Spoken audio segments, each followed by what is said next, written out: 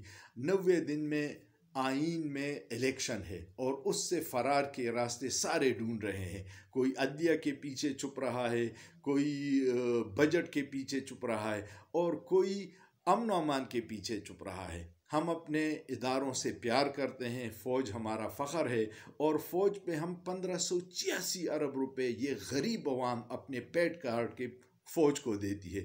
لیکن حکومت نے کہا ہے کہ پاکستان میں امن و امان کی اتنی بری حالت ہے کہ ہم الیکشن نہیں کروا سکتے۔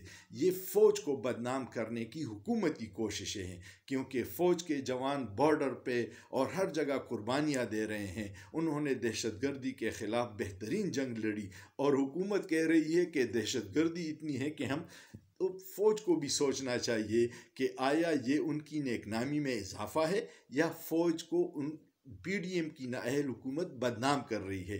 اگر 1586 ارب لے کے بھی ہماری سیکیورٹی اتنی خراب ہے کہ ہم الیکشن نہیں کروا سکتے، تو پوری دنیا میں پیس کیپنگ میں پاکستانی فوج کا سب سے زیادہ دستہ ہے۔ پھر ان کو واپس بلا کے اپنے ملک کے حالات تو ٹھیک کر لیں۔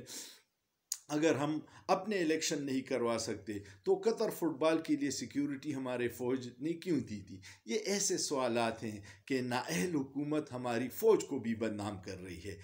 ایک طرف کہتی ہے کہ امن و امان کی صورتحال ٹھیک ہے، نیوزی لینڈ کی ٹیم آ جائے، انگلینڈ کی، دوسری طرف الیکشن نہ کروانے کے لیے ایسے بہانے کہ بہت سارے چہرے بے نقاب ہو گئے۔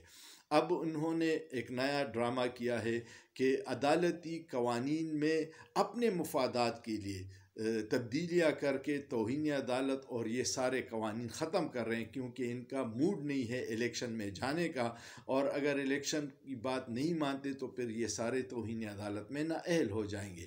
انہوں نے نیب کے قوانین صرف اپنی ذاتی مفادات کے لیے ختم کیے تاکہ ان کے جو اربوں کربوں کے کانچے تھے وہ سارے ختم ہو جائیں۔ وکیل رہنماؤں جو جیسے تارڑ صاحب ہیں وزیر قانون، ان کے چہرے بھی بے نقاب ہو گئے، کیونکہ وہ کہتے تھے ہم آئین اور قانون کے ساتھ ہیں۔ نہیں جناب، وہ مافیا کے ساتھ ہیں۔